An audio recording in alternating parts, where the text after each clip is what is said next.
नमस्कार, मैं डॉक्टर आलोक चांटिया AIRO-NDF channel पर आपका स्वागत करता हूं और बात करता हूं 11 मई को मनाने जाने वाले राष्ट्रीय प्रौद्योगिकी दिवस की।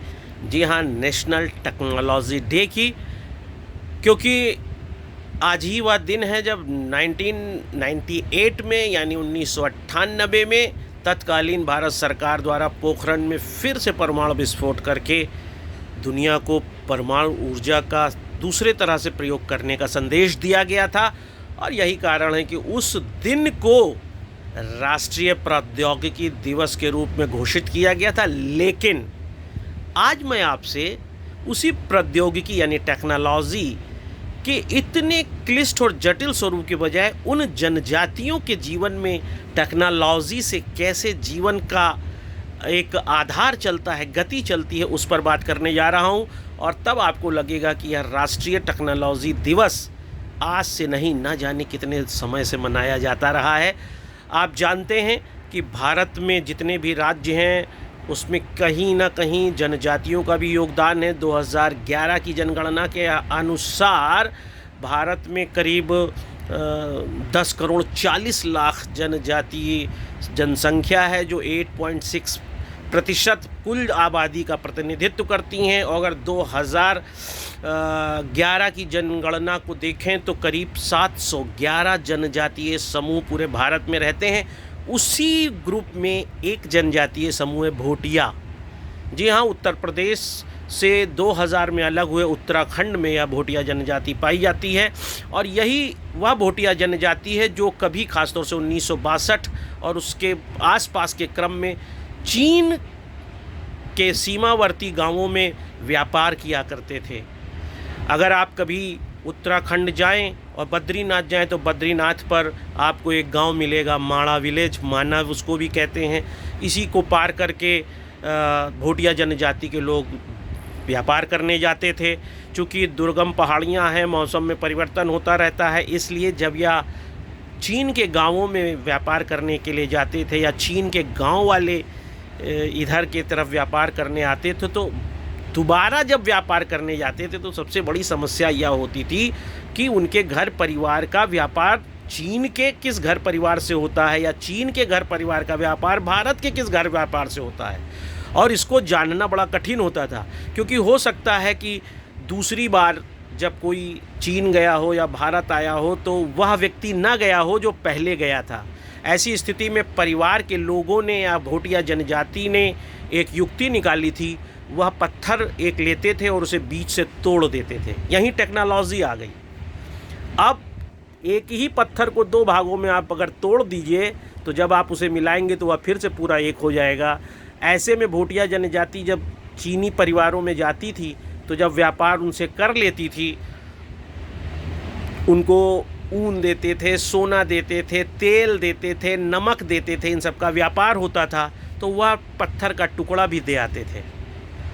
अगली बार जब कोई दूसरा व्यक्ति आता था तो वह उस गांव में पहुंचकर उसी टूटे हुए पत्थर के टुकड़े को मिलाकर देखता था।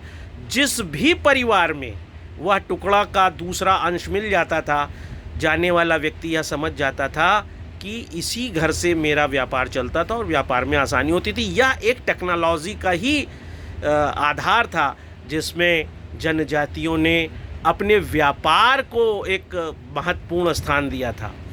ठीक इसी तरह से आपको एक छोटा सा दूसरा उदाहरण देता हूँ। एक बहुत जनजातियों में यूथ होम उसको कहते हैं, घोतुल कहते हैं, जहाँ पर जब बच्चे छोटे उम्र के होते हैं तो वह शाम के समय मनोरंजन के लिए इकट्ठा होते हैं। और इकट्ठा होने के साथ साथ जो बड़े लोग होते हैं, ख़ासतौर से लड़के और लड़कियां और ख़ासतौर से सभी अविवाहित होते हैं, वह छोटे जनजातीय बच्चों को सारी शिक्षाएं देते हैं, जिसमें यौन शिक्षा भी शामिल है। ऐसे ही मुड़िया एंड देयर घोतुल जैसी किताब लिखने वाले वेरियर एल्विन ने जब किताब में उसका वर्णन किया है, तो आपको मालूम है मुड़िया जनजाति में जो लड़की होती है उसे मोटियारी कहते हैं, लड़कों को चेलिक कहते हैं। जब लड़के शाम को काम धंधा करके थक कर आते हैं तो लड़कियां उनकी सेवा करती हैं और उन्हीं के वातावरण में जो बांस पाया जाता है, उस बांस से लड़के लोगों के द्वारा बनाई गई कंघी को कोई लड़की जिस भी लड़के के शरीर में तेल लगाते समय, मालिश करते समय छोड़ देती है, वह इस बात का संकेत होता है कि वह लड़की आज की रात में उस लड़के के साथ पूर्ण रूप से रहेगी। लेकिन वह लगातार 3 दिन नहीं रह सकती, क्योंकि उनके जो देवता हैं, सूर्य देवता सिंगोपा, वह नाराज़ हो जाएंगे, क्योंकि 3 दिन अगर आप लगातार एक लड़की के साथ रह गए हैं तो आपको विवाह करना पड़ता है। विवाहित लोगों का इसमें प्रवेश वर्जित है, और सिर्फ बांस जो पाया जाता है वहाँ, उसमें एक टेक्नोलॉजिकल अर्थ प्रयोगते हुए कंघे के माध्यम से अपने यौनिक जीवन को वह एक आधार देते हैं। ठीक इसी तरह से आप जानते हैं बहुपत्नी विवाह के लिए टोडा कोटा, इरुला, कुरुम्बा, बडागा, ये सब नीलगिरी पहाड़ियों की जनजातियां हैं। उत्तर भारत में इधर जौनसार बाबर जो अब देहरादून में रहते हैं, अरुणाचल प्रदेश की लुसाई जनजाति, इन सभी में पॉलीएंड्री यानी बहुपति विवाह का एक बहुत विशिष्ट लक्षण पाया जाता है, जो दोनों तरह से हो सकता है, क्योंकि इनमें वधू मूल्य, दहेज के विपरीत इनके यहाँ वधू मूल्य चलता है। यदि भाइयों के बीच वह वधू मूल्य प्रचलित है तो उसे भात्रक या फ्रेटर्नल पॉलीएंड्री कहते हैं। नॉन फ्रेटर्नल में गांव के कुछ लोग मिलकर वधू मूल्य अदा करते हैं तो वो नॉन फ्रेटर्नल होता है। लेकिन महिला तो एक है, अगर वह महिला गर्भवती हो गई है तो यह अपने के यहाँ एक संस्कार करते हैं जिसे पुरुषुतुपिमी कहते हैं, बो एंड एरो सेरेमनी कहते हैं। जब लड़की गर्भवती हो जाती है तो जो भी पुरुष, चाहे वह भात्रक हो चाहे अभात्रक हो, मतलब फ्रेटर्नल या नॉन फ्रेटर्नल, वह उस धनुष या बाण को स्वीकार कर लेता है।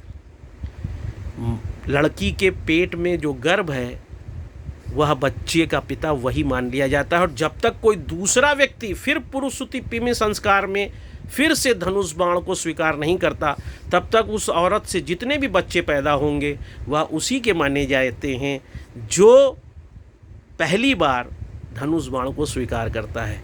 तो आप देखिए, केवल टेक्नोलॉजिकल नॉलेज के आधार पर जनजातियों का सामाजिक सांस्कृतिक जीवन कैसे चलता है, और यही टेक्नोलॉजी उनको एक सूत्र में बांधती हैं, उनके अंदर समरसता जगाती हैं, उनके अंदर एकता रखती हैं, सामुदायिक भावना रखती हैं। तो केवल प्रौद्योगिकी से उपकरणों का विकास नहीं होता है, मानव रिश्तों का भी विकास होता है, जो हमें जनजातियों के जीवन से स्पष्ट होता है। और इसीलिए मैंने आज आपको इन जनजातियों का थोड़ा सा ज्ञान देने का प्रयास किया है। आगे और भी अच्छी बातों के साथ मैं आलोक चांटिया अखिल भारतीय अधिकार संगठन के लिए आपके साथ रहूँगा। आप सभी को राष्ट्रीय प्रौद्योगिकी दिवस की शुभकामना। और एक बार आप मेरे दृष्टिकोण से सोच कर देखें कि क्या प्रौद्योगिकी से रिश्ते सरल जन समाज या जनजातियों में ज़्यादा मजबूती से जिए जाते हैं। नमस्कार।